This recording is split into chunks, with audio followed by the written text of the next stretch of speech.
dem ganzen Projekt. Der Kunde kann doch die Deadline nicht um 2 Monate vorziehen. Weit vor dem Beta-Test. Mann, da ist der doch vorprogrammiert. Kisah akan berfokus pada seorang developer game bernama Tim sedang melakukan Zoom meeting membahas tentang peluncuran game baru mereka. Namun di tengah deadline yang semakin dekat, sinyal tiba-tiba jut-jet yang membuat Tim tidak bisa menyelesaikan pekerjaannya dan harus pasrah menunggu petugas wifi memperbaikinya.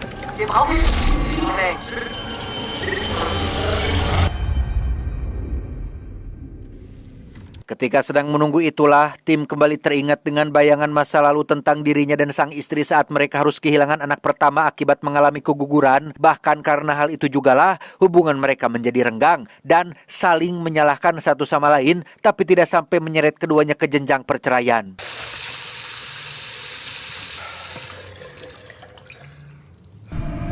Hey! Dan inilah sang istri yang bernama Olivia. Melihat suaminya sedang mumet karena game yang dibuat tak kunjung rampung, ia mengajak Tim makan di luar sambil menunggu sinyal kembali normal. Secara kebetulan, mereka berpapasan dengan tetangga kamar bernama Anton yang tampak buru-buru entah karena apa, termasuk sang pemilik apartemen yaitu Friedman, dan langsung menanyakan penyebab kepada beliau. Großbrand in der Hafen City. Nachrichten sind voll davon. Setelah dijelaskan bahwa Friedman juga tidak tahu, mereka dikejutkan dengan beberapa helikopter damkar yang melintas menuju sebuah pusat kebakaran. Friedman menjelaskan jika tadi pagi telah terjadi ledakan hebat di sebuah pelabuhan tak jauh dari wilayah apartemen mereka. Bahkan beliau juga berasumsi jika gangguan sinyal yang terjadi adalah dampak dari peristiwa tersebut. Dikira akan pergi ke restoran, Olivia membawa Tim makan di mobil van yang baru saja diambil dari bengkel. Dengan fakta bahwa hubungan mereka sedang tidak baik-baik saja, ia mengalah dengan egonya dan mengajak Tim pindah ke Paris malam ini juga. Bahkan Olivia rela bekerja demi bisa memulai kembali hidup baru. Namun karena Tim heras hulu dan lebih mementingkan pekerjaan, ia pun meminta waktu sampai gamenya selesai dirilis. Sorry, ich muss hier ran. Hey, die haben die Veröffentlichung 2 Mal nach vorne gezogen. Hast du schon davon gehört? Malamnya, terjadi sesuatu yang janggal tatkala ada semacam kabut tebal mulai menyelimuti bagian atas apartemen, disusul dengan saluran air yang tiba-tiba berhenti mengalir. Hingga keesokan paginya saat Tim baru bangun tidur, ia mendapati Olivia selesai berkemas dan sudah bulat dengan keputusannya untuk pindah ke Paris seorang diri, tetapi... Warte mal ganz kurz, soll das heißen, du trennst dich jetzt? Das war's, oder?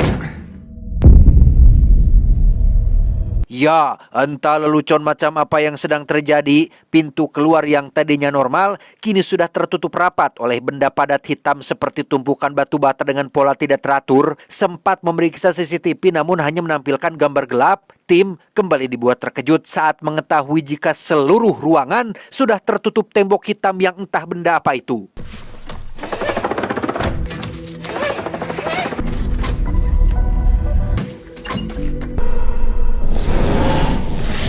Tim berasumsi jika mungkin ini ada hubungannya dengan renovasi apartemen yang Friedman lakukan. Sementara Olivia mencari tahu tentang jenis material temboknya, Tim menemukan fakta menarik saat ponselnya didekatkan ke dinding yang tak hanya memblokir semua sinyal yang masuk, tembok ini juga memancarkan sinyal elektromagnetik yang sangat kuat, bahkan sampai membuat layar ponselnya mengalami glitch yang sangat parah.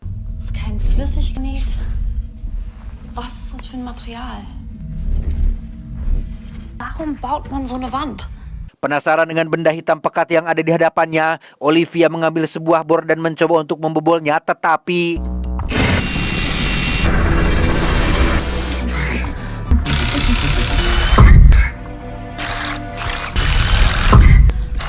Tak hanya pintu dan jendela, tembok hitam ini juga menutupi hampir semua sudut ruangan. Hingga tak lama mereka mendengar suara teriakan minta tolong dari kamar sebelah dan langsung melakukan pengeboran.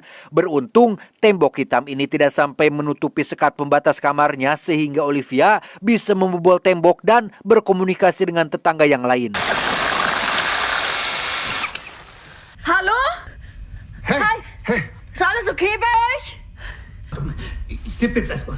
Setetangga yang bernama Ana dan Marvin menjelaskan jika mereka juga tidak tahu apa yang sedang terjadi. Saat terbangun di pagi hari, mereka mendapati seluruh ruangan sudah tertutup oleh tembok bata hitam, di mana masalah lain kembali muncul saat sumber air yang memasuk apartemen ini juga tiba-tiba berhenti mengalir, disusul dengan Olivia yang menyalahkan tim gara-gara tidak segera pergi ke Paris tadi malam, sehingga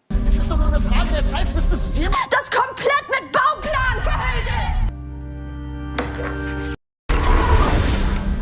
ya, tim mendapati beberapa komponen ponselnya masih menempel di tembok dan sangat sulit untuk dilepaskan. Olivia yang penasaran pun langsung mengambil beberapa alat dapur untuk ditempelkan, di mana mereka menyimpulkan jika tembok ini terbuat dari semacam material magnetik dengan 4 titik yang memiliki tarikan paling kuat, dan tiba-tiba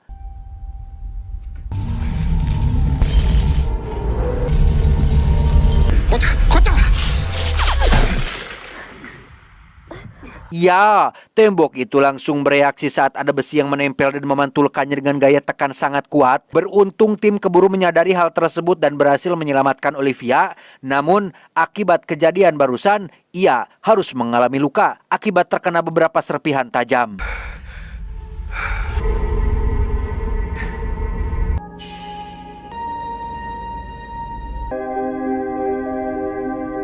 Tak lama mereka mendengar Ana yang berteriak minta tolong, sehingga dengan cepat tim dan Olivia membongkar tembok sekat pembatas dan mendapati Ana sudah terbujur lemas di pinggir kasur. Entah apa yang baru saja terjadi, Marvin tiba-tiba muncul dari belakang dan menyerang tim yang sedang lengah, sehingga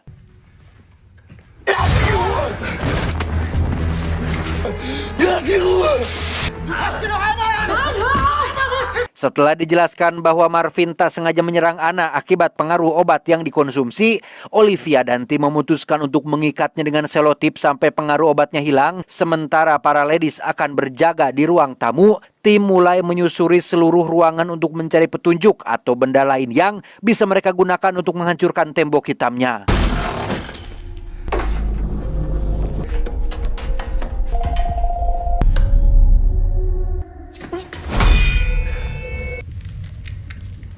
Gagal dengan martil, Olivia baru ingat jika di bawah apartemen ini terdapat bunker rahasia bekas Perang Dunia Kedua yang terhubung langsung ke jaringan metro alias jalan raya lama yang sudah tak terpakai. Namun untuk bisa sampai ke sana, mereka harus membongkar sekitar 4 lantai dari kamar Marvin saat ini.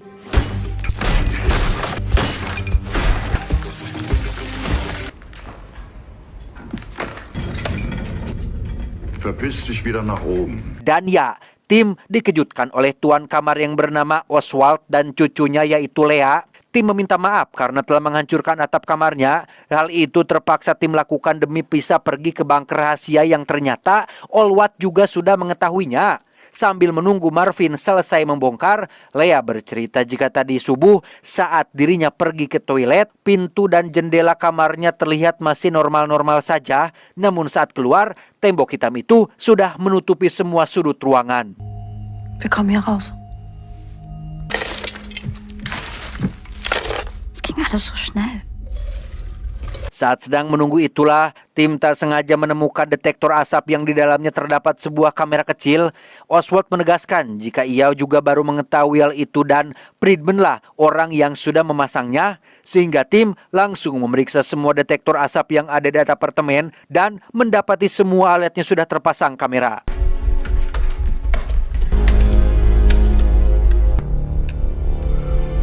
Da sitzen irgendwelche superreichen Wichser. Und euer Vermieter ist der Game Master. Ja, so sieht's aus. Curiga jika Friedman adalah dalang dari semua ini, Olivia menunjukkan lokasi kamar beliau yang kebetulan bersebelahan dengan kamar milik Oswald. Selesai membongkar sekat pembatas, mereka dikejutkan dengan penemuan mayat Friedman sudah bersimbah darah dengan kedua lengan yang hilang entah kemana, termasuk ponsel miliknya yang masih menyala dalam keadaan mode kamera.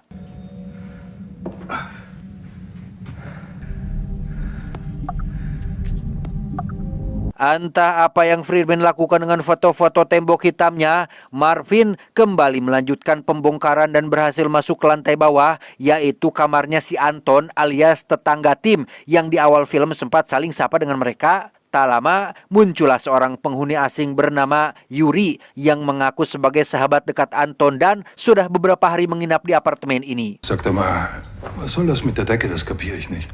Das ist ein Luftschutzbunker und der hat einen Zugang nach draußen. Ihr habt überhaupt keine Ahnung, was hier läuft, oder? Dari berita yang Yuri dapatkan, tembok hitam ini adalah sistem keamanan yang sengaja pemerintah bangun demi melindungi warga kota dari serangan kontaminasi yang sedang terjadi di luar. Entah kontaminasi dan bahaya apa yang Yuri maksud. Ia juga memberitahu jika Anton sudah tewas akibat alat pacu jantungnya tiba-tiba berhenti saat berada di dekat tembok hitam. Von einer Sekunde auf die nächste. Er war schon immer sehr sensibel. Aber auch ein Genie, die was er tat.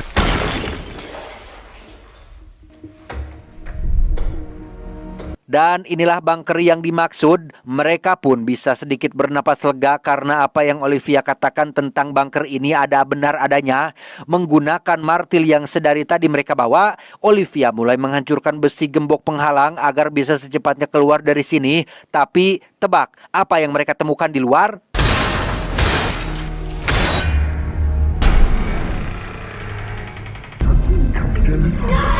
Ya, tak hanya menutupi apartemen, tembok hitam ini juga menembus tanah dan menghalangi pintu keluar bunkernya. Muak dengan semua kebuntuan yang mereka alami, Marvin merebut palu dan memukul-mukulkannya pada tembok, padahal jelas-jelas itu percuma saja. Di mana aksinya seketika terhenti saat si kakek menenangkan Marvin sambil menundukkan pistolnya, tetapi...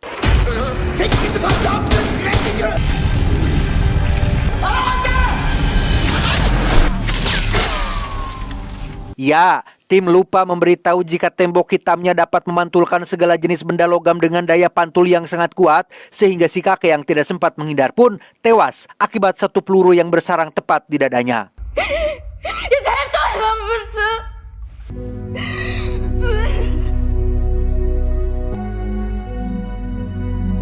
Dengan fakta bahwa tak ada jalan keluar selain mengetahui cara membuka tembok hitamnya, tim mengajak Marvin dan anak kembali ke kamar Friedman untuk mencari petunjuk. Sementara Olivia dan Lea, mereka akan melakukan pencarian di kamar Anton. Tak lama, Lea menemukan beberapa sketsa berisi gambar dari tembok hitamnya, termasuk kartu nama Anton yang merupakan seorang programmer di perusahaan bernama Epsilon Nano Defense. Nano Defense? Epsilon Nano Defense?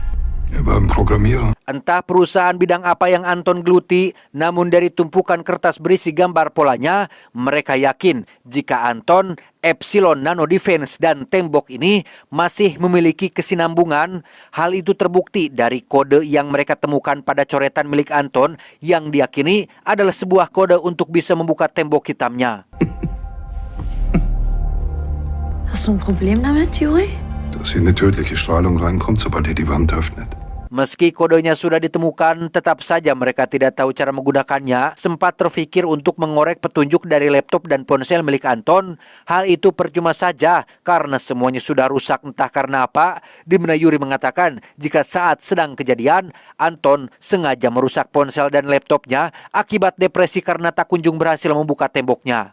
Wollte er nicht, oder? Mal, versteht mich nichts Falsches. Tut mir, sich noch jemand wehtut. Versteht ihr? Saat sedang menyusuri kamar Friedman itulah, tim baru sadar jika ruangannya lebih kecil dari apartemen lain. Curiga jika ada tempat rahasia di dalam sini. Tim pun menemukan satu dinding mencurigakan, disusul dengan Marvin yang menemukan semacam remote berisi tombol kombinasi, sehingga tim menggunakan tepung untuk melihat bekas sidik jari Friedman pada remote tersebut. Okay. Das ist jetzt gerade alles in meinem Kopf.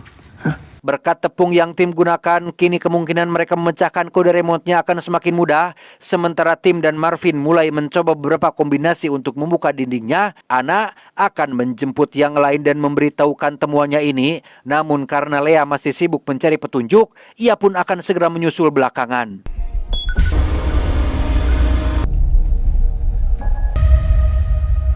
Ich hab dir gesagt, es ist ein Todesspiel. Dan inilah ruang rahasia milik Friedman. Terdapat banyak sekali monitor CCTV yang digunakan untuk menguntit para penghuni apartemen. Namun yang jadi pertanyaan adalah, jika Friedman memang dalang dari semua ini, bagaimana ia bisa tewas lebih dulu? Dan di mana bekas kedua potongan tangannya berada?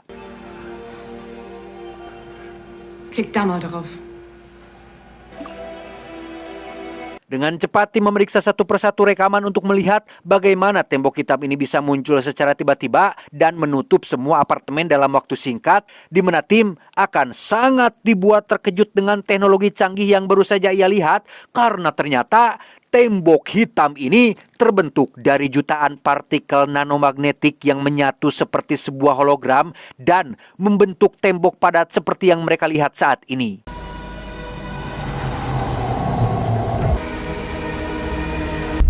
Kann mir irgendjemand erklären, was wir da gerade gesehen haben? Di saat yang sama di lantai bawah, Lea yang penasaran dengan kematian Anton mulai membuka sial di lehernya dan menemukan memar bekas cekikan yang entah siapa pelakunya. Tapi saat tim sedang memeriksa CCTV di kamar Anton, mereka baru sadar jika Yuri tidak ada di sana. Marvin yang mulai curiga jika ada yang tidak beres dengan Yuri pun segera pergi ke kamar Anton untuk memeriksa keadaan Lea.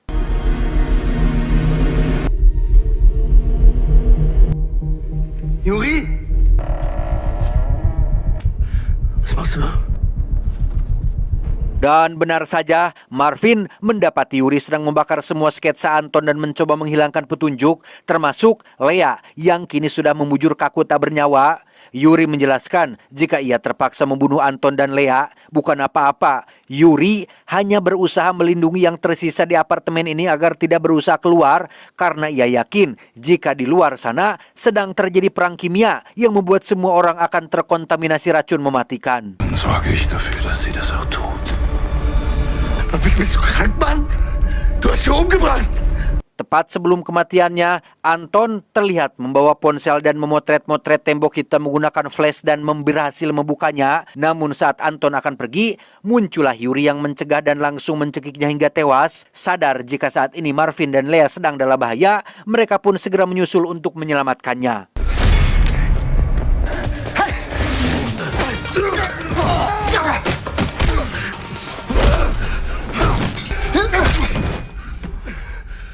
Sambil menunggu Yuri sadar, tim dan Olivia kembali mencari petunjuk dari sisa kertas yang terbakar.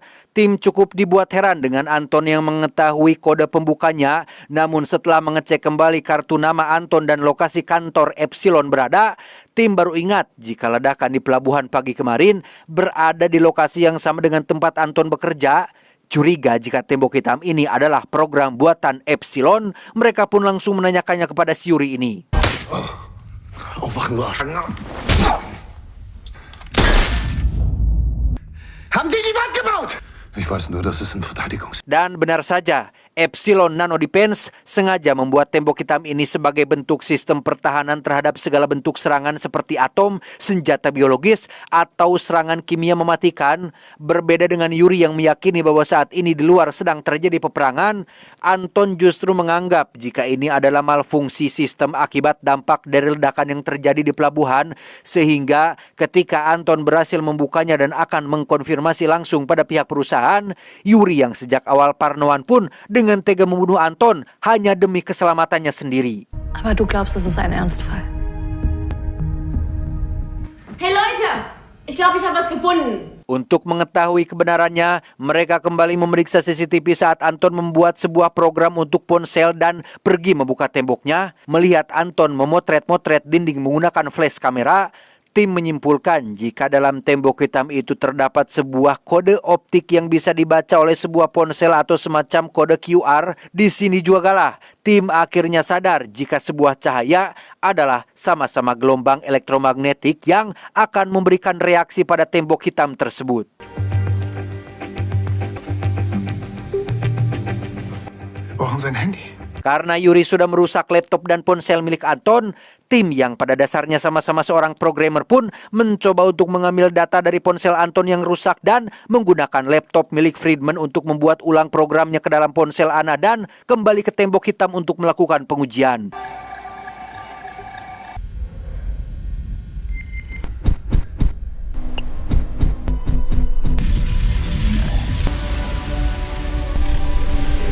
Dan ya, tim berhasil membuat temboknya bereaksi tapi tidak sampai membukanya. Anak yang penasaran perlahan mendekat dan memasukkan tangannya ke dalam tembok, di mana hal tak terduga terjadi saat tangannya terus tersedot tanpa bisa ditarik lagi, disusul dengan setiap tepian tembok yang mulai mengeras dan tiba-tiba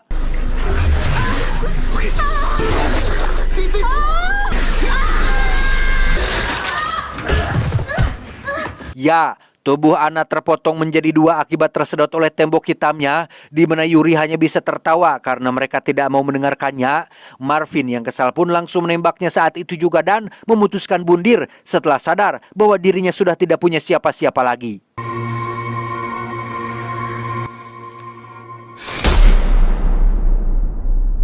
Disinilah tim akhirnya sadar bahwa Friedman tewas bukan karena dibunuh, bukan juga dalang dibalik semua ini.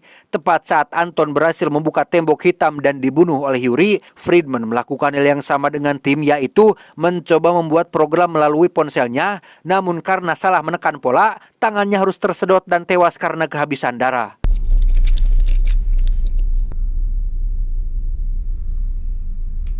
Beberapa saat merenung setelah kematian rekan-rekan mereka, Tim dan Olivia kembali memutar otak untuk memecahkan kodenya. Dengan fakta bahwa mereka tidak bisa asal pencet, Olivia sadar bahwa setiap tombol yang ditekan akan mengeluarkan jumlah kilatan cahaya yang berbeda, sehingga mereka kembali memeriksa CCTV Anton untuk menyesuaikan urutan tombolnya. Die unterste. 2, von der hier ausgehend im Uhrzeigersinn. Beres memecahkan urutan tombolnya, Tim dan Olivia kembali ke bawah untuk membuka temboknya. Namun yang mereka tidak sadar adalah Yuri masih hidup karena tembakan yang Marvin layangkan ternyata tidak tepat mengenai jantungnya, sehingga... Ready?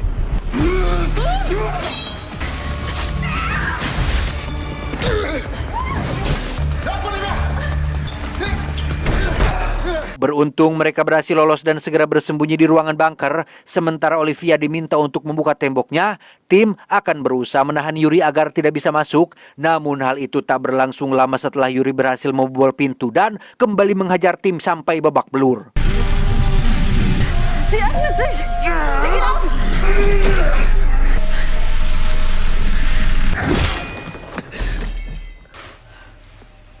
Setelah membogam Yuri dengan martil hingga tewas, mereka belum bisa bernapas lega karena masih kepikiran dengan keadaan di luar yang bisa saja malah semakin buruk. Namun sejauh ini mereka tidak merasakan dampak apa-apa setelah temboknya terbuka, sehingga daripada mati kelaparan dengan tetap bertahan di dalam apartemen, mereka memutuskan untuk nekat pergi keluar dan...